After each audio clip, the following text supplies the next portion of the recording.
bersama anak-anak peserta Indonesia Youth Forum.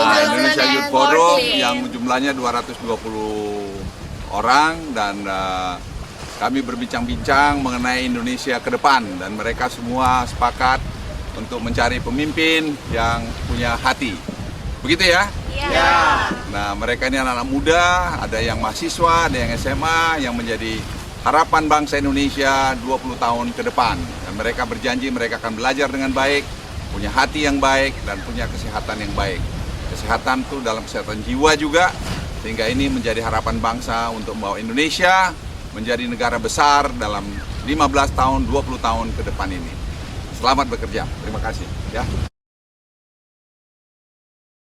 Dan kehadiran Bapak Luhut di sini bisa memberikan motivasi kepada kami semua untuk menjadi sesukses beliau, minimal sesukses beliau.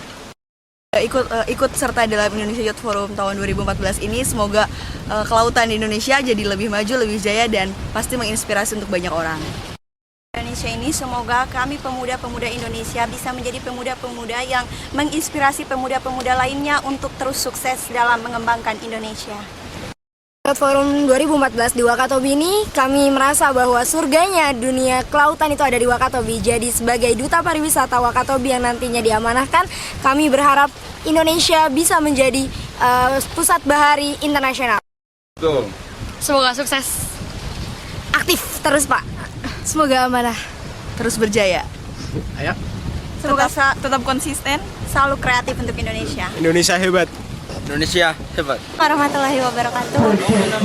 Saya Intan Pusbasari, saya salah satu peserta IEF dan saya mahasiswi kehutanan UGM. Alhamdulillah Pak, saya bertemu dengan Pak Luhut ini dan saya ingin menyampaikan terima kasih Pak buat kontribusinya buat Indonesia, luar biasa Pak. Kita mahasiswa kehutanan sangat bangga. Harapannya Bapak bisa berkunjung lagi ke UGM, terus kita bisa kerjasama gitu dengan komunitas-komunitas kita, ada yang LEM, KMIK dan lain-lain. Tapi jadi presiden biar bisa memperhatikan masyarakat kecil. Di daerah mana Anda? Di Kabupaten Wakatobi, jadi Wakatobi. Terima kasih Pak.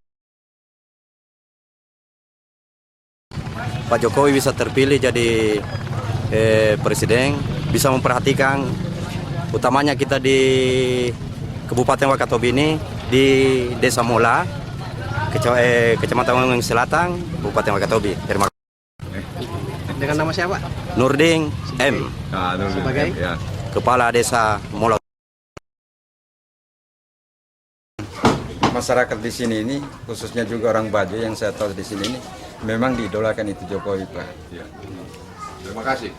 Dan bukan baru sekarang Pak, tetapi setelah dilihat kinerjanya di TV-TV di mana-mana, memang selalu diidolakan itu Jokowi. Sehingga di pencalonan para kepala desa ini kan ada yang selalu istilahnya Jokowi itu Pak, yang kepada saya yang diunggulkan itu, seperti contoh Mola Selatan itu Pak, selalu istilahkan Jokowi karena dia menang mutlak.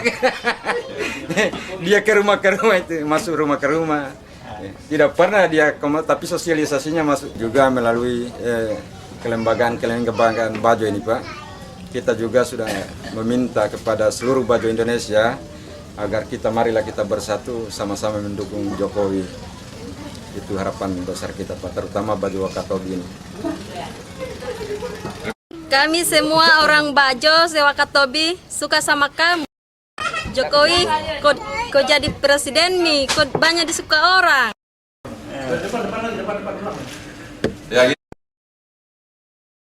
bagus. Tapi kalau tidak bagus, no kan jadi presiden. Ya. Kunjungi nih semua kabupaten di seluruh Indonesia. Ya. Begitu Jokowi. Ya. Tetap saya memilih Jokowi. Bisa jadi presiden. Dia ada sinyal. Dia ada roh itu ke situ. Tinggal dia bagaimana caranya ke masyarakat. Itu pesan saya. Karena barangkali saya tidak bisa ketemu dengan dia. Itu saja. Ya, jangan pandang partai sekarang. Nah ini, Pak, ayo kampung sini yo, mainnya semua ya. Oke ya, makasih. Oh benar. Oke ya. Nanti menyusul yang lain ya. Iya, nanti saya kasih. Saya di Kopassus di Baret Merah. Oh begitu kan? Ya sudah pensiun sekarang, tapi masih kuat. Oh iya.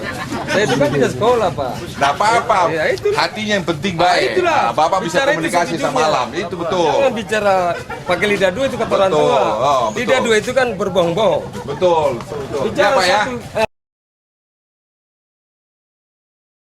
Oh, Jokowi itu orang yang lembut tapi tegas.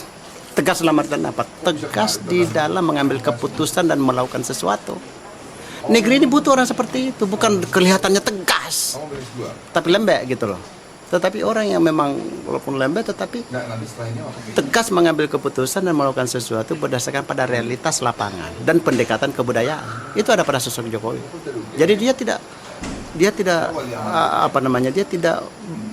tenggelam di hiruk pikuknya sesuatu yang karena gengsi, karena apa, tapi dia melihat fakta kenyataan di lapangan, lalu melihat kultur masyarakat seperti apa, lalu dari kebudayaan masyarakat yang ada, lalu ke pendekatan penetrasi ke bawah dari fakta yang ada, lalu diangkat menjadi sebuah solusi, bukan menggunakan tentara, menggunakan polisi, menggunakan represif, tidak, karena ada pendekatan kebudayaan. Dia menghargai tata krama dan norma dan yang kita kenal dengan kearifan itu dihargai. Dan bagi saya sosok seperti itu yang diperlukan Indonesia ke depan.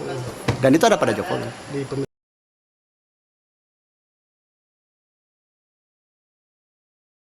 Oh yakin saya menang lah, menang kalau di Wakatobi. Indikasinya apa?